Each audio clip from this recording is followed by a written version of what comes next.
Bismillahirrahmanirrahim. Assalamualaikum. Welcome back to my literature channel. So, okay, we are going to discuss about the Ranjha Karti poetry's critical analysis. So, मैंने videos banana on YouTube छोड़ दिए हैं, काफ़ी अरसा हो गया है, बट आप लोगों ने इतनी रिक्वेस्ट की है, so I'm here for you. तो आज हम इसका क्रिटिकल एनालिसिस करेंगे, ठीक है। लास्ट मेरी वीडियो है रांझा करती, वो आप सुन लें। उसमें आपको हर किस्म के लिटरेरी डिवाइसेस, हर किस्म की जो है उसकी जो किस तरह का उसका बैकग्राउंड है पोइट का, और पोइट्री का बैकग्राउंड क्या है, वो आपको सब कुछ वहाँ पर मिल जाएगा, ठीक है। वहाँ पे अवेलेबल है। So now we are going to discuss the only critical analysis of this poem. So ignore the background voices because obviously I am on my duty. So यहाँ पे बहुत ज़्यादा लोग हैं, that's why I'm on the roof of my flat.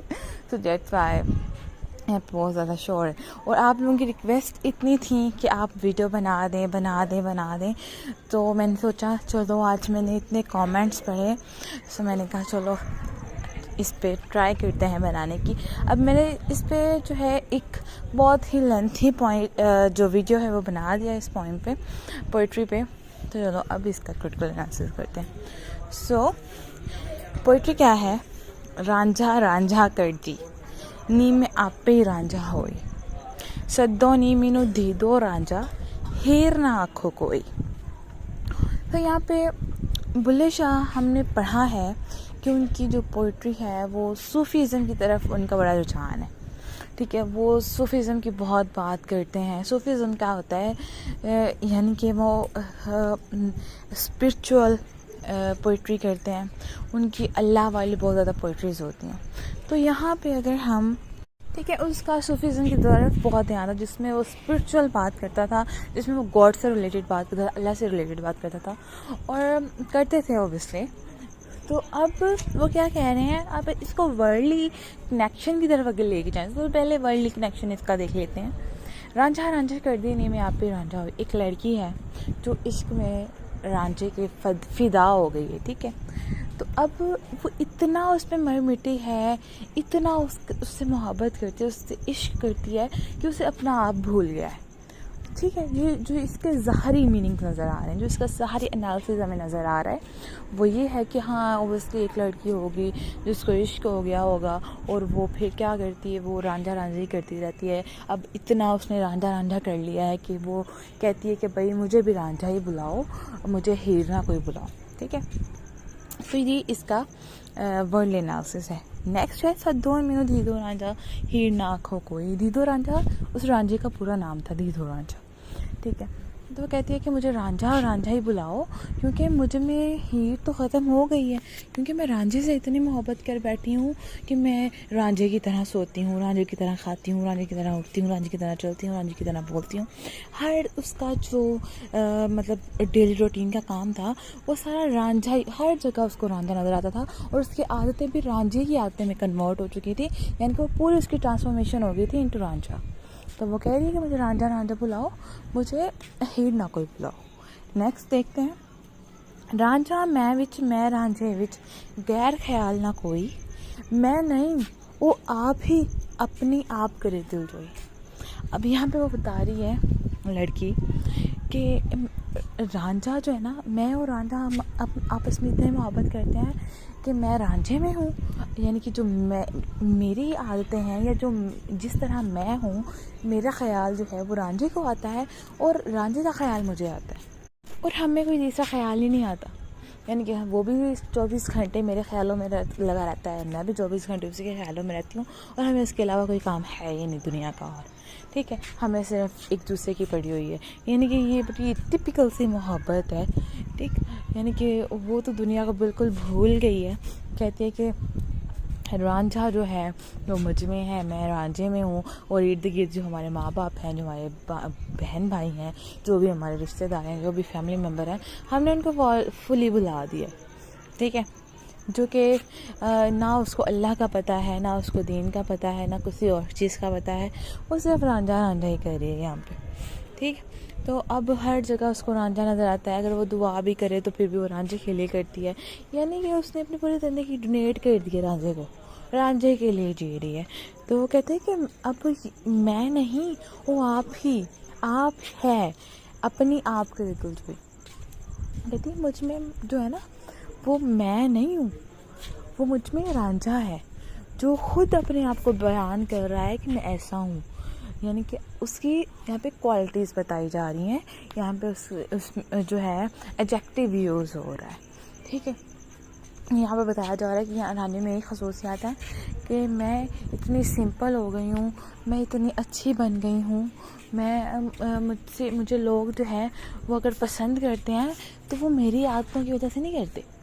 वो क्यों करते हैं? क्योंकि रांझा इस तरह का है। जो कुछ साढ़े अंदर वसे ज़ात असाडी हुई, ऑब्वियसली वही बात हो गई कि रांझा अगर मुझ में रह रहा है तो मैं रांझा ही हो गई हूँ। अब मेरी सारी जो मतलब मैं थी या मुझ में जो भी क्वालिटीज़ थी या जो हमारे अंदर अपनी सेल्फ होती हैं वो ख़त्म हो गई, क्योंकि फिर हम में कोई देखने वाला भी कहता है कि ये तो उसी की तरह लग रही है, ये तो लग ही नहीं रही हीर, ये तो रांझा ही लग रही है। वही बात कि अगर हमारा कोई आइडियल होता है, हम जिसको फॉलो कर रहे होते हैं, अगर हम उसको फॉलो करना शुरू कर दें तो हम उसी की आदतें अपनाने लग जाते हैं, ठीक है। जैसे कि अगर एग्जांपल ले लेते हैं हमारी वर्ल्डली, कि हम किसी एक्टर को फॉलो या एक्ट्रेस को फॉलो करें तो हम उसी की तरह उठना बैठना शुरू कर देते हैं, है ना। हम उसी की तरह खाते पीते हैं, उसी की तरह स्टाइल मारते हैं, उसी की तरह जो है शो ऑफ करवाते हैं अपना आप, यानी कि हम में वो अपना आप तो ख़त्म हो जाता है, हम में वो एक्ट्रेस या वो एक्टर नज़र आ रहा होता है। तो सर हमारा हेयर स्टाइल वैसा हो जाता है, हमारी बॉडी लैंग्वेज वैसी हो जाती है, हमारा जो है उठने बैठने का अंदाज़, हमारा खाने का अंदाज़, हमारा चलने का अंदाज़, हर चीज़ जो है वो उसकी तरह, जिसको हम फॉलो कर रहे होते हैं उसकी तरह हो जाती है। तो ओबियसली फिर हम तो नहीं रहते, फिर हम दूसरे बन जाते हैं, यानी कि जिसको फॉलो कर रहे होते हैं हमें वही नज़र आ रहा होता है। जिसके नाल में न्योना लगाया ओहो जैसी हुई, ओबियसली जिसको मैं फॉलो कर रही हूँ, जिसके साथ मैं मोहब्बत करती हूँ, जो मुझे बहुत पसंद है, या जो मेरा आइडियल है, जो मेरा मॉडल है, मैं उसी की जैसी हो गई हूँ, ठीक है। मुझे मैं रही नहीं है, ठीक। तो वो फिर उसके बाद है चिट्टी चादर ला सुट कुड़िए पहन फकीरा लोई, चिट्टी चादर दाग लगे सी लोई दाग न कोई। अब वो कह रही है चिट्टी चादर क्या होती है? अगर इसको हम सिंबल लें तो ये हमारी क्या है?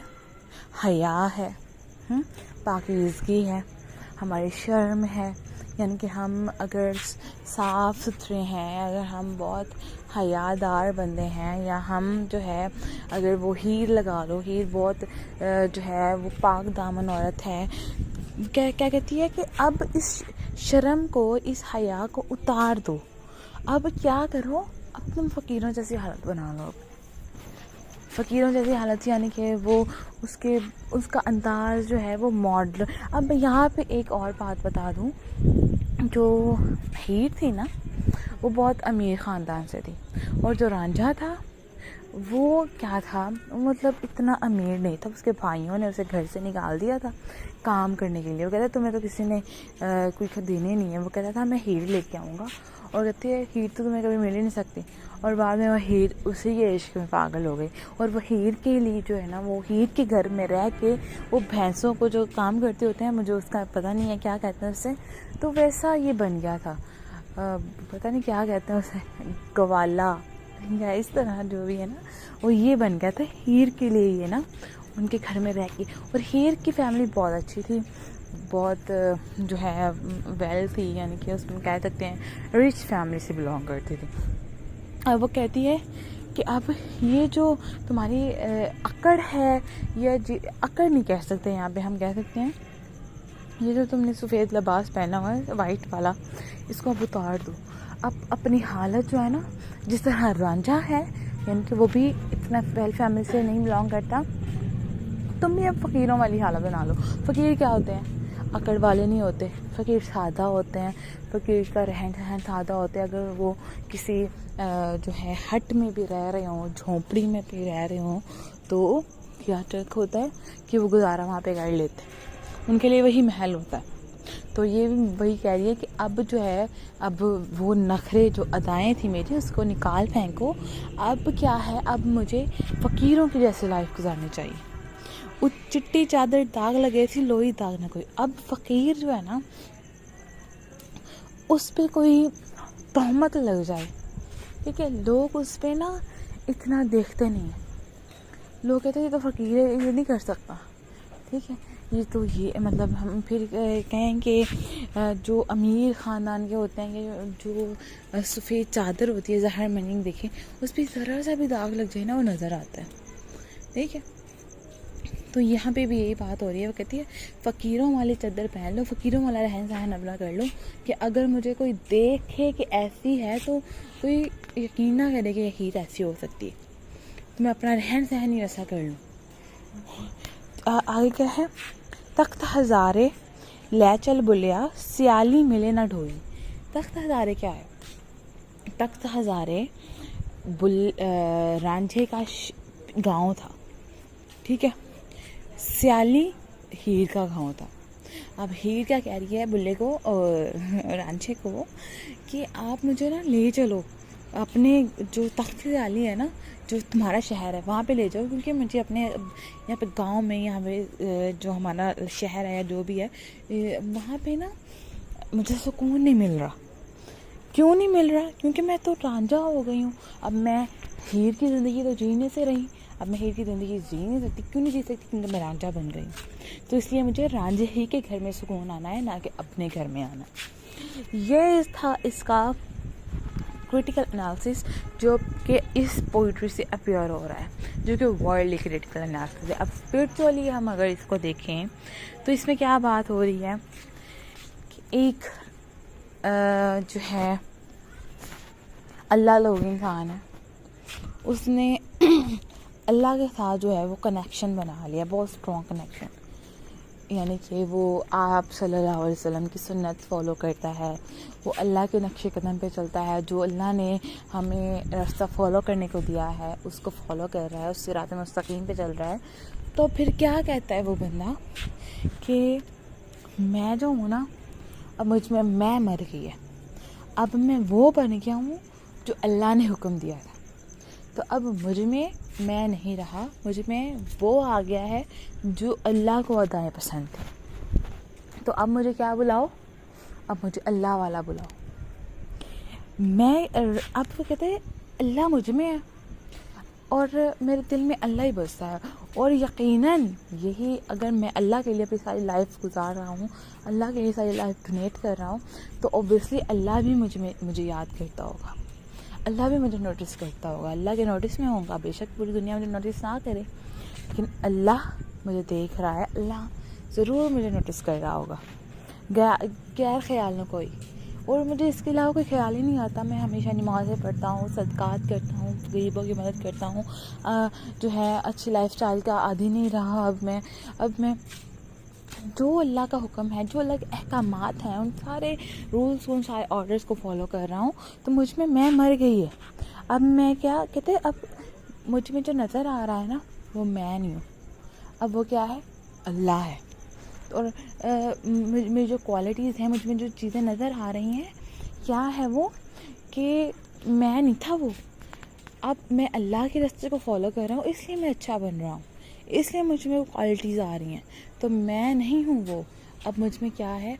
अल्लाह का नूर नज़र आ रहा है, अल्लाह के रूल्स नज़र आ रहे हैं, अल्लाह के जो बात फॉलो करने का अल्लाह ने हुक्म दिया है, जब उस रास्ते पे मैं चल पड़ा हूँ तो वो अच्छाइयाँ मुझ में खुद ब खुद ज़ाहिर होने लगती हैं। अब फिर वही बात कि अल्लाह मुझ में बसता है ना, तो फिर क्या हुआ कि वही वैसे ही हम बच जाते हैं। अल्लाह को फॉलो करते हैं तो क्या है कि उसी को फॉलो करते करते उसी के रास्ते पे चल पड़ते हैं, तो उसी के बंदे नज़र आने लग जाते हैं, ठीक है। तो जिसके साथ मैं न्योना लाया वो जैसी हुई, यानी कि अब मैं अल्लाह का मतलब अल्लाह को फॉलो कर रही हूँ ना, या कर रहा हूँ, तो क्या है कि मैं अल्लाह ही के अहकामात जैसा बन गया हूँ। मैं अल्लाह की सुन्ना जैसा बन गया हूँ, मैं अल्लाह के रूल्स जैसे जिससे उसने हुक्म दिया है उस जैसा बन गया हूँ। जैसा वो बंदा डिज़र्व, जो बंदा वो बनाना चाहता है अपने बंदों को, मैं वैसा बन गया हूँ। ठीक है।